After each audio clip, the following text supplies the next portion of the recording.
Everybody thinks this is a party song. That's the trap. That's exactly what it wants you to think. Because on the surface it plays like a straightforward Afrobeats flex record.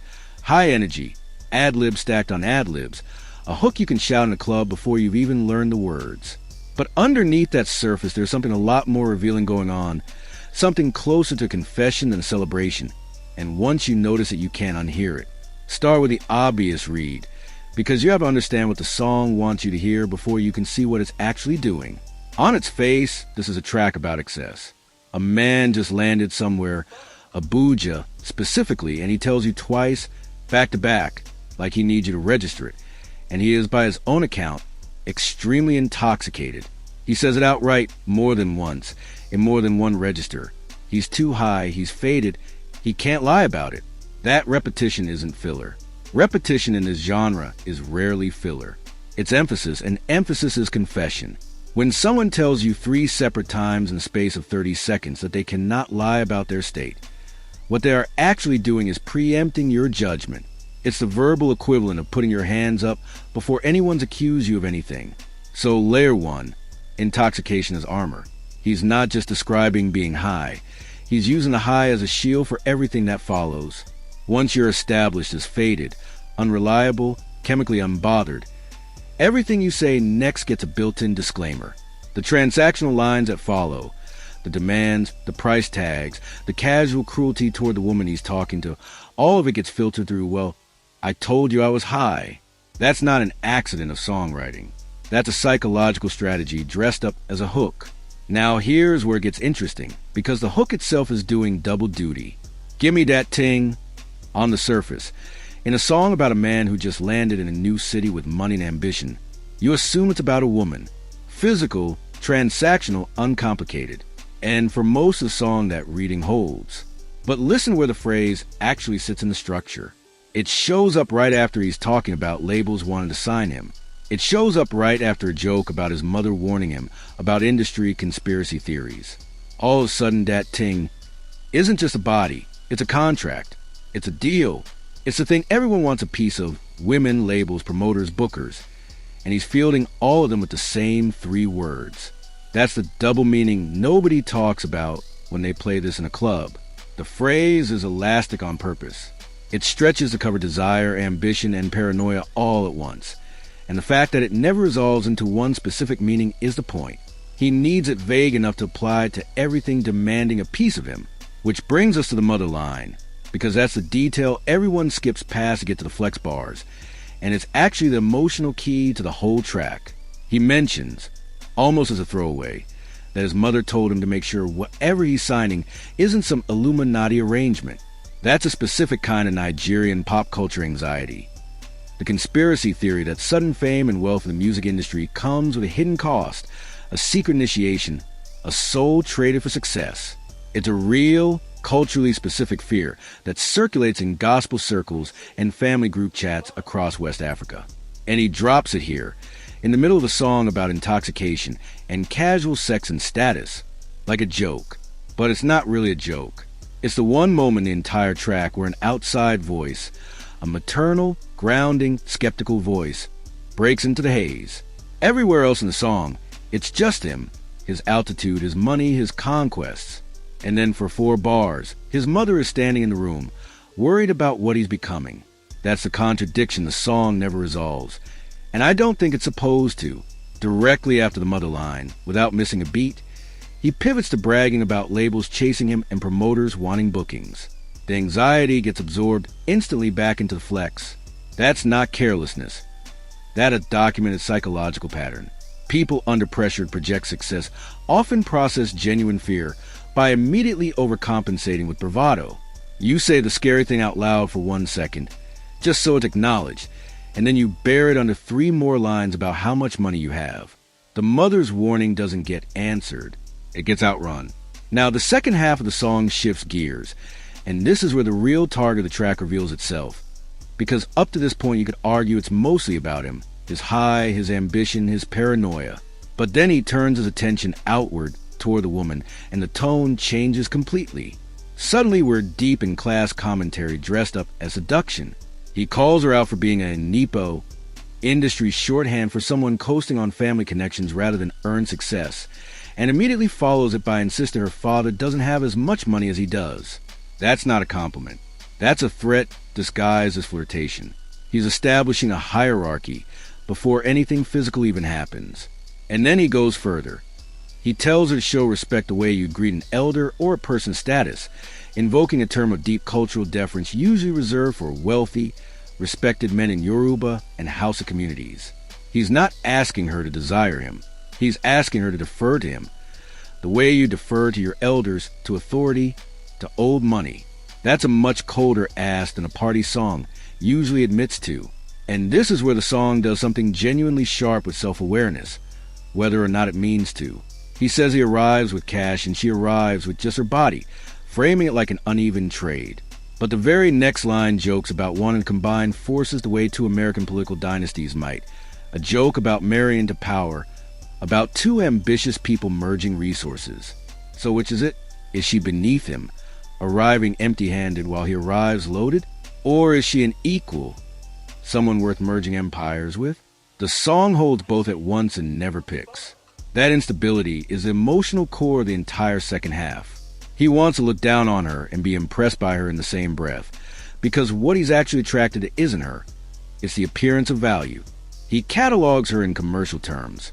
Her fashion, her drink brand, her physique described like a snack food, her overall aesthetic given a rating like a product review. There is startlingly little in this entire seduction that references her as a person. It's inventory.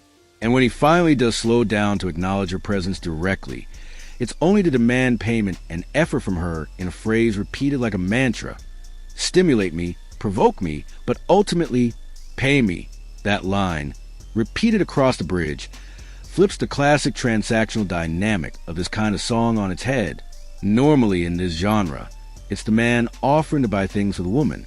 Here he does that too, early on, offering to buy her anything she wants. But by the bridge, the demand reverses. Now he wants payment from her. He wants effort, energy, proof that she's not lazy, insisting she rise to meet him, financially and physically, like a business partner rather than a conquest. That reversal is the single most important structural detail in the whole song, and it's easy to miss because it's buried in ad-libs and repetition. Early on, I'll buy you anything, just tell me what you want. Later, pay me, prove you're not lazy, prove you can ball like I ball. The song quietly shifts the entire economy of desire from him providing to her providing, without ever announcing the shift. That's not sloppy songwriting. That's the truest thing in the track. It mirrors exactly how status-driven relationships tend to function in real life. The terms are never static. They migrate depending on who currently has leverage. At the start, when he's establishing dominance, he can afford to be generous, because generosity is also a flex. By the time we get deeper into the song, once he's already established a hierarchy, generosity stops being useful and extraction becomes a goal instead. He got what he needed from being seen as generous. Now he wants to be serviced. Here's the counterpoint worth taking seriously, though, because a purely cynical reading misses something. You could argue this is simply a song about mutual, consensual hedonism between two ambitious people who both know exactly what they're doing, no exploitation, just two players operating by the same rules, trading status for status, each one using the other exactly as much as they're being used. And honestly, there's textual support for that. The woman in the song isn't voiceless in the way she might be in a more one-sided record. She's explicitly described as someone who also has standards, who also needs to be convinced, who also has to be told what she wants and given room to answer. He asks her directly more than once what she wants, and frames the entire opening hook as an exchange of desires rather than a demand. So maybe this isn't a story about a man extracting value from a woman. Maybe it's a story about two people negotiating in the same currency, and the entire song is just the sound of two calculators talking to each other. I think both readings are true, and that's actually the more interesting insight than picking one. The song's real subject isn't romance, and it isn't cynicism. It's negotiation itself. Every single relationship depicted here, romantic, professional, familial, is structured as a transaction with shifting terms. The labels want a piece of him. The promoters want a piece of him. His mother wants reassurance that no one is taking too much of a piece of him. And the woman he's addressing is simultaneously a romantic interest and a business risk to be evaluated the way you'd evaluate a signing bonus. The word ting at the center of the hook is the perfect vessel for this because it never commits to meaning one specific thing. It's money, it's a body, it's a deal, it's a drug, it's a state of being high. And the song never disambiguates because disambiguating would ruin the trick. The vagueness is the entire mechanism. It lets every listener project their own transaction onto the same 3 syllables, which is exactly why it becomes a chant everyone in a room can shout without agreeing on what they're actually asking for. Zoom out from this one track, and you can see this pattern across the broader wave of Afrobeats and Amapiano-adjacent records coming out of the same scene right now. Tracks that sound like uncomplicated party anthems on first listen, but are actually documenting, almost anthropologically, the anxieties of a specific generation of young, suddenly wealthy West African artists navigating simultaneous pressures. Family expectation, industry exploitation, gender dynamics reshaped by new money, and a cultural landscape where flexing isn't vanity. It's survival strategy, because visible success is what keeps the labels calling and the bookings coming. The mother's warning about Illuminati conspiracy isn't a punchline unique to this song. It's a recurring anxiety in this entire scene, a kind of folk memory about how fame in this industry has historically extracted more than it gives back. When an artist jokes about it mid-flex, they're doing what almost every artist in this wave does. Naming the fear just long enough to prove they're not naive about it, then bury it under proof of success. Because proof of success is the only available answer to a fear you can't actually verify or disprove. And this is where you have to talk about human behavior generally, not just this artist or this scene. Because the pattern underneath this song is one of the most universal psychological moves there is. Converting anxiety into performance. People who are afraid of being exploited very often respond not by withdrawing, but by escalating their own display of power. Because visible power feels like protection even when it isn't. The louder you can prove you're the one buying, the one deciding, the one setting terms, the safer you feel from being the one bought, decided for, or set upon. That's true in music industry contracts, and it's true in relationships, and it's true in office politics. The person who insists loudest that they don't need anything from you is very often the person most afraid of needing something from you. This song just happens to set that dynamic to a beat you can dance to. So go back to the phrase that never lets go of the hook, the one demanded over and over, "Gimme Dat Ting," and hear it differently now. It's not a request. It's a coping mechanism disguised as a request. Every time it repeats, it's doing the same thing the intoxication claims we're doing at the start. Reasserting control over a situation where the actual balance of power between him and the label, him and the promoter, him and the woman, him and his own mother's fear for him is far less settled than the song wants you to believe. The party isn't the point. The demand is the point. And the demand keeps repeating because saying it once was never going to be enough to make it true. So no, this was never really a song about a man landing in Abuja and getting faded with a woman he just met. That's the costume it wears. What it's actually about is the exhausting, repetitive labor of asserting value in a world where everyone around you, family, industry, lovers, is quietly measuring what you're worth and deciding how much of you they can take. Gimme Dat Ting isn't desire, it's defense. And that's why it never stops repeating, all the way to the end.